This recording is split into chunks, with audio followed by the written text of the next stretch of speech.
Shalom Bapak Ibu Saudaraku yang terkasih, kita kembali merenungkan firman Tuhan. Kali ini kita akan berbicara tentang kelemahan. Wah, banyak orang ini kurang suka berbicara tentang kelemahan pribadi di depan umum tentunya. Ada orang sampai mati-matian menutupi kelemahannya, membuat orang lain takjub dengan kelebihannya. Siapa di antara kalian yang malu memiliki kelemahan? Ya, hari ini kita akan bahas itu. Shalom Bapak Ibu, puji nama Tuhan. Kita kembali merenungkan firman Tuhan. Mohon like dan subscribe. Tuhan Yesus memberkati kita semuanya. Ayatnya kita ambil dalam 2 Korintus pasal 4 ayat 7. Tapi harta ini kami punya dalam bejana tanah liat, supaya nyata bahwa kekuatan yang berlimpah-limpah itu berasal dari Allah, bukan dari kami. Ya, Rasul Paulus bilang begitu. Dalam segala hal kami ditindas, namun tidak terjepit. Kami dihempas, namun tidak binasa. 10. Kami senantiasa membawa kematian Yesus di dalam tubuh kami, supaya kehidupan Yesus juga menjadi nyata di dalam tubuh kami. Sebab kami yang masih hidup ini terus-menerus diserahkan kepada maut karena Yesus, supaya juga hidup Yesus nyata di dalam tubuh kami yang fana ini. Puji nama Tuhan, Bapak Ibu Saudaraku. Perikopnya di sana tentang harta rohani dalam bejana tanah liat. Ya, kita tahu Bapak Ibu Saudaraku, banyak orang ingin kelemahan atau kekurangannya itu disembunyikan dan tidak banyak orang yang tahu.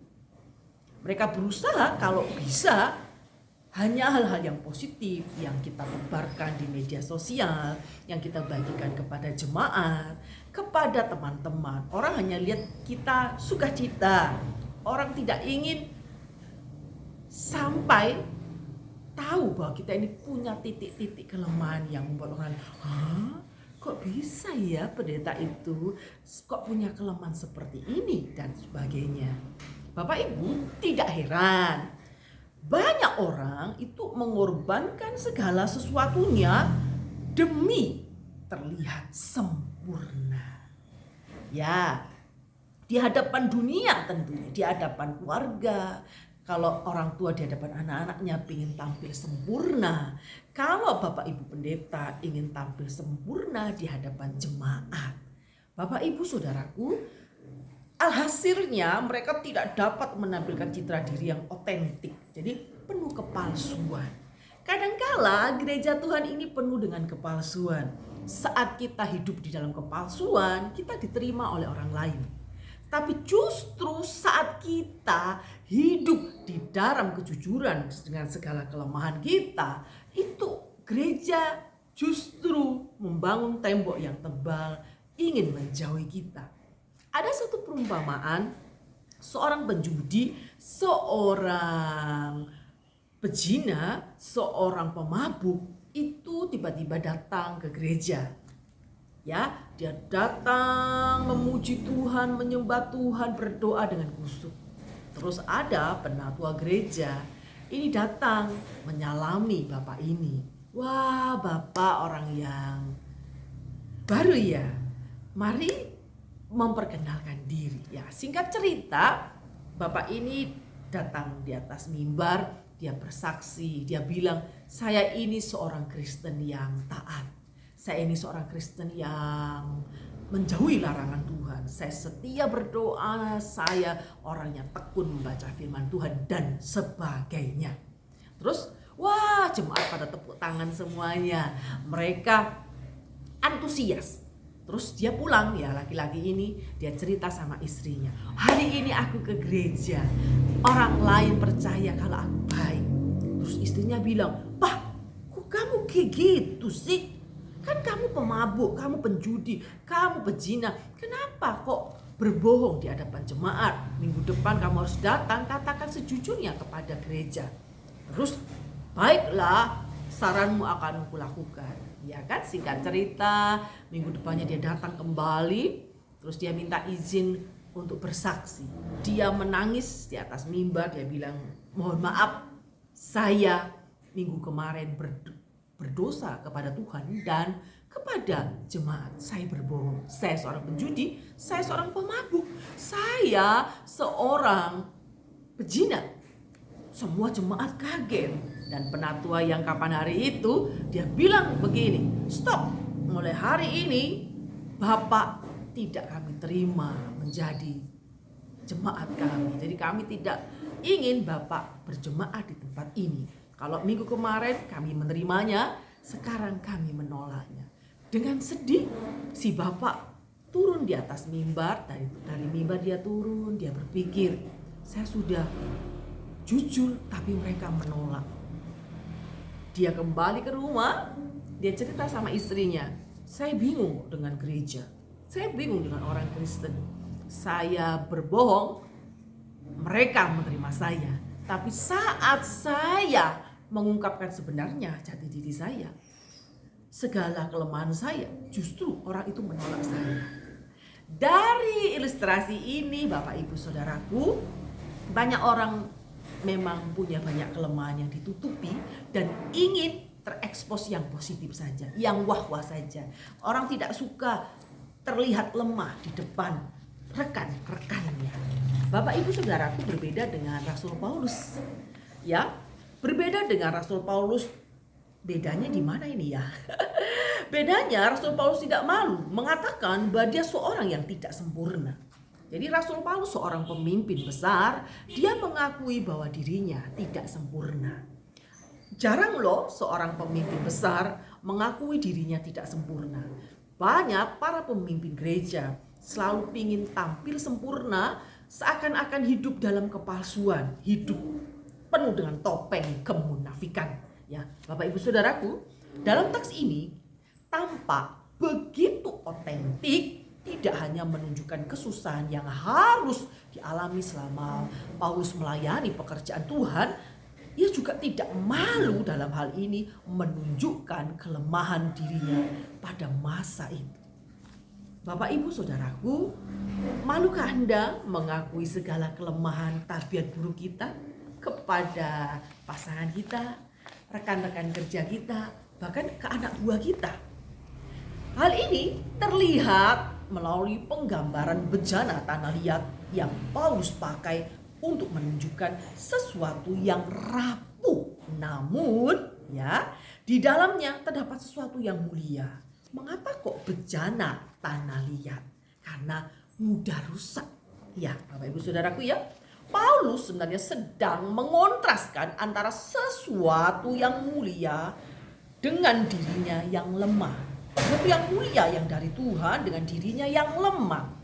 Seperti bejana tanah liat. Dengan kata lain, dalam hal ini Paulus ingin menunjukkan bahwa buah dan hasil pelayanannya selama ini, segala mujizat yang Tuhan kerjakan dalam pelayanannya, itu karya Allah yang dikerjakan melalui pelayanannya.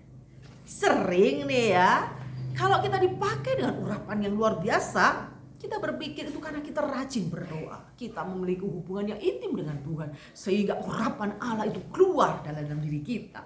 Sehingga sapu tangan aja ditaruh di atas wajah kita, swing gitu ya, tiba-tiba urapan Allah mengalir, jemaat bisa rebah gitu. Bapak Ibu Saudaraku, Paulus sadar sebenarnya pelayanan yang dia miliki, dia ini bukan siapa-siapa. Dia manusia yang penuh dengan kelemahan. Dia sadar kalau dia bisa melayani Yesus Kristus, pelayanan ajaib, mujizat, segala hal yang dia lakukan itu karena pekerjaan Roh Kudus, karena pekerjaan Allah di dalam hidupnya. Jadi Rasul Paulus merasa dirinya tidak mampu, bukan apa-apa, bukan siapa-siapa. Jadi Rasul Paulus sangat sadar dengan segala kelemahan yang dia miliki itu bagaikan bejana tanah liat. Bapak Ibu Saudaraku, berikut ini contoh ya Bapak Ibu, supaya di antara kita mungkin berpikir contoh konkretnya bagaimana ini ya. Oke, kekuatan Allah dalam pelayanan Rasul Paulus, ada contoh konkret yang harus kita pelajari. Bapak Ibu Saudaraku, yang pertama, di dalam segala hal ditindas namun tidak terjepit di dalam ayat 8a yang kita baca tadi. Paulus mengatakan sebenarnya bahwa dirinya mengalami banyak penderitaan dan kesusahan meskipun di dalam keadaan terjepit ia tetap bisa melanjutkan pelayanannya, bukan karena dia hebat, bukan karena dia punya koneksi yang banyak, tapi karena anugerah Tuhan semata. Ya. Yang kedua, habis akal namun tidak putus asa. Ada banyak orang jika terjepit dalam segala persoalan kehidupan, mereka habis akal, stres, lantas putus asa dan menyerah. Kan begitu. Tetapi habis akal namun tidak putus asa di dalam ayat 8b ini mengajarkan kita Paulus mengalami kebingungan di dalam pelayanannya. Bukan bingung karena apa, tapi bingung dan ragu. Kenapa? Ya karena di dalam pelayanannya itu banyak tindisan, banyak jepitan, ada banyak isu, banyak pemfitnaan, ya banyak hal yang membuat Rasul Paulus merasa habis akal bagaimana cara menghadapi jemaat, bagaimana cara menghadapi orang-orang yang belum percaya, ya seakan-akan putus asa secara manusia, tetapi habis akal namun tidak berputus asa. Inilah yang patut kita pelajari hari-hari ini. Paulus mengalami kebingungan dan keraguan namun dia tidak putus asa. Persandarannya terletak pada Tuhan. Persandaran kita harus terletak kepada Tuhan, bukan kepada harta benda, kepada orang tua yang kaya raya, kepada jabatan, pada kemampuan kita yang bukan kepada mujizat Tuhan.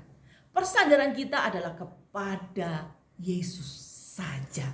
Ya, membuat dia tenang bahwa Tuhan selalu memelihara pelayanannya yang dia kerjakan selama ini. Jadi di tengah prahara dalam pelayanan, Paulus berbicara kepada kita, mengingatkan kita, di tengah sesuatu yang menghimpit, di tengah sesuatu yang membuat kita hilang akal, habis akal dan hampir putus asa, Tuhanlah persandaran Paulus dan dia bisa tenang dalam menghadapi persoalan.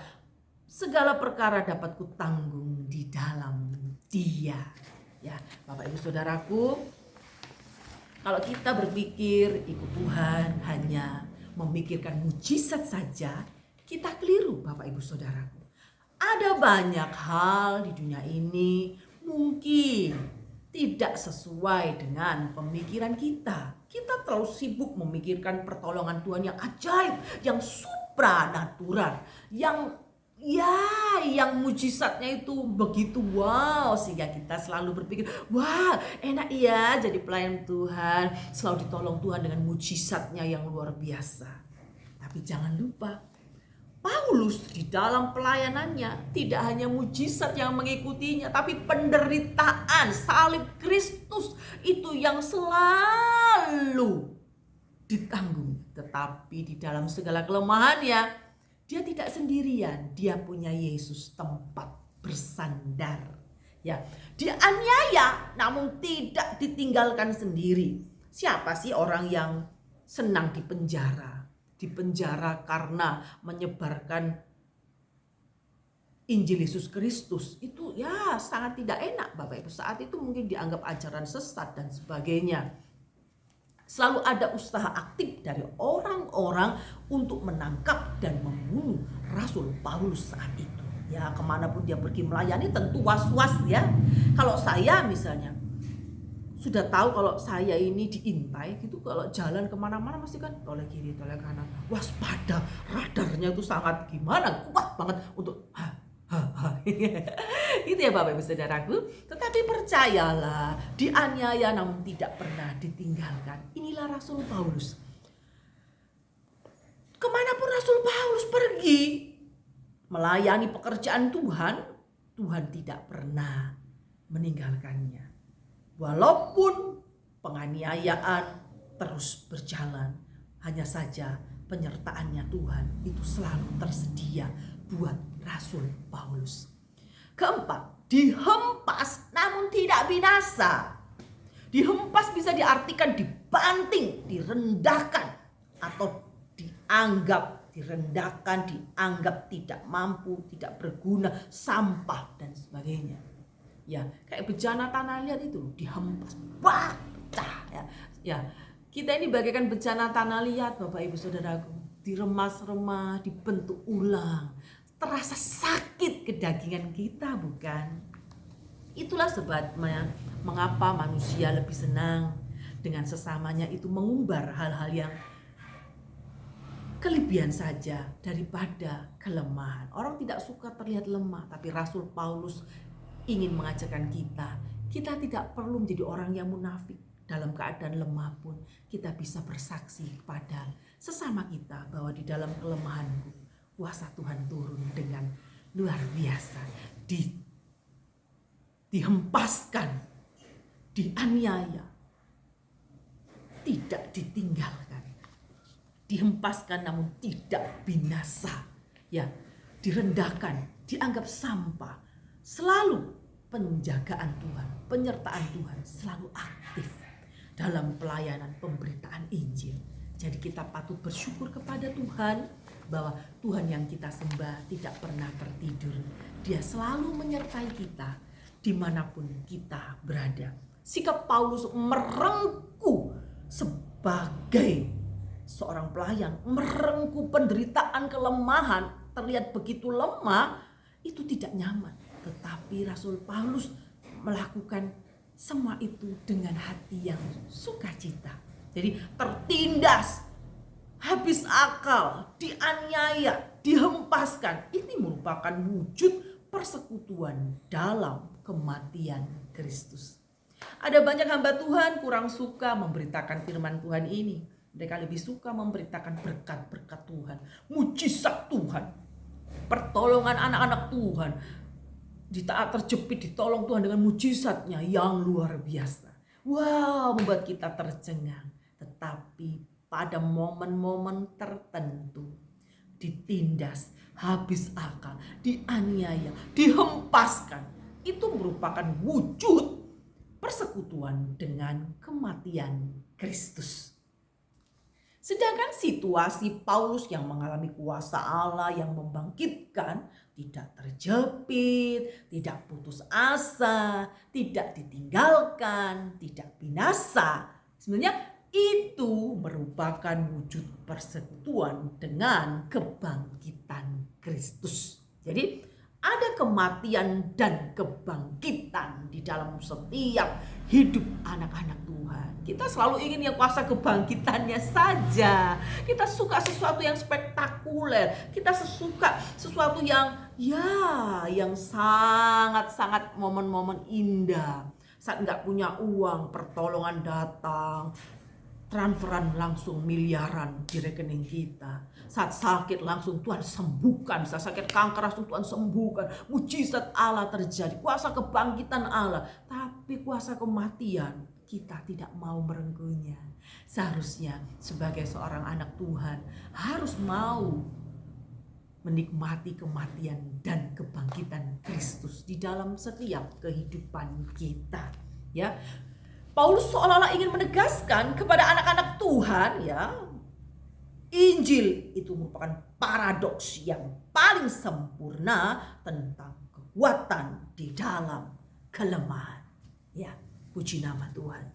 Injil itu bukan yang berbicara manis-manis saja. Di dalam Injil ada kekuatan, ada namanya penderitaan. Jadi ingatlah, sebagai seorang anak-anak Tuhan, jangan suka pada zona-zona nyaman. Hidup nyaman, tidak mau melayani pekerjaan Tuhan, maunya selalu dipakai Tuhan dengan luar biasa, tapi tidak mau menderita, memanggul salib. Ya, Bapak Ibu Saudaraku, pemberitaan firman Tuhan ini sedikit keras, mengingatkan kita sibuk mencari mujizat Tuhan. Kita sibuk berdoa meminta pertolongan Tuhan dengan spektakuler. Kita lupa di tengah sesuatu yang sulit kita masih tetap bisa makan, masih punya rumah walaupun rumahnya bocor-bocor. kita masih bisa menyekolahkan anak walaupun kadang-kadang telat bayar. Itu sesuatu pertolongan Tuhan. Saya akan ulang ya.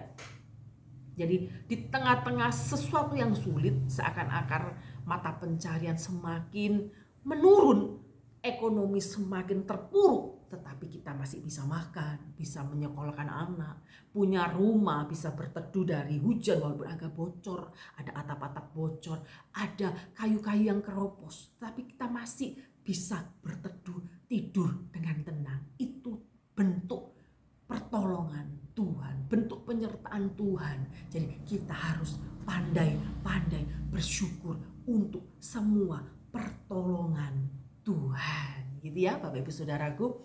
Paulus rela menanggung semua penderitaan demi Injil. Diberitakan walaupun itu bisa mengarah pada kematiannya.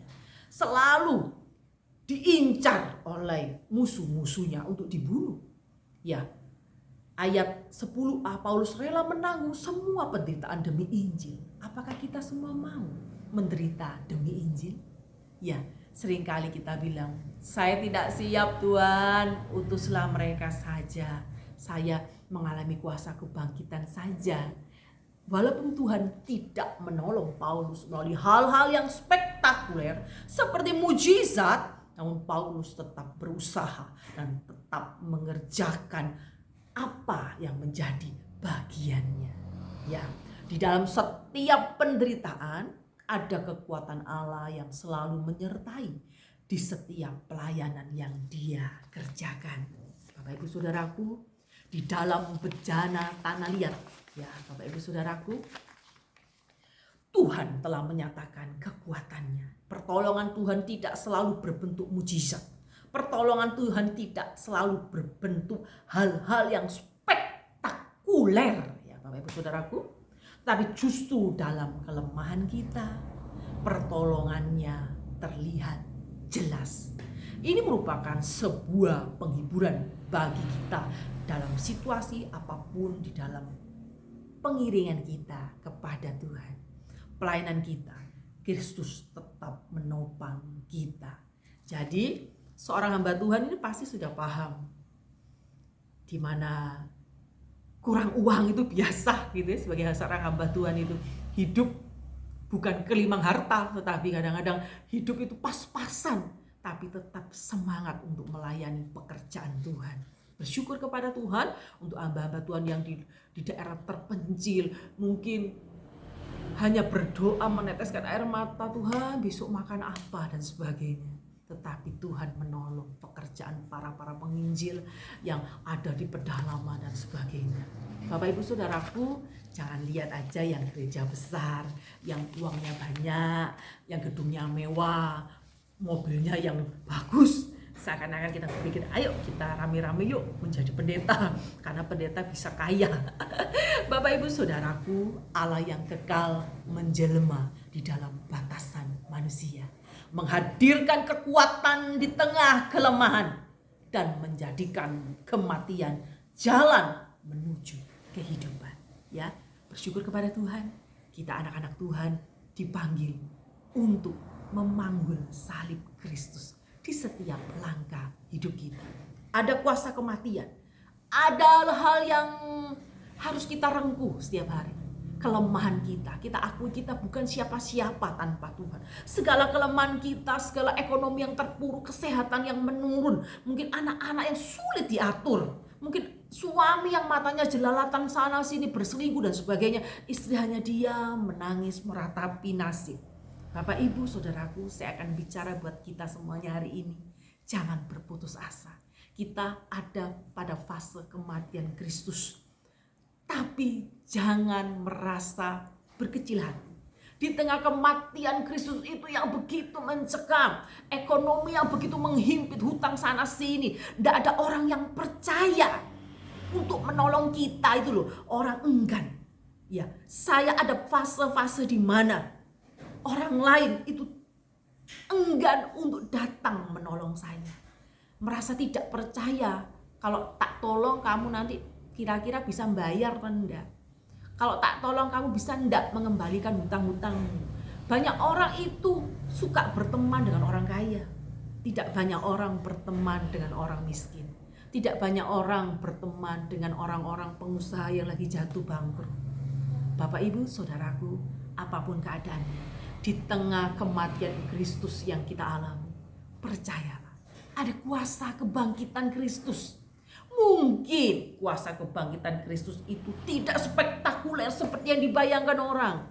Tidak spektakuler, tidak wah, sang pembuat mujizat. Wah, semua kita datang lari kepada sang pembuat mujizat.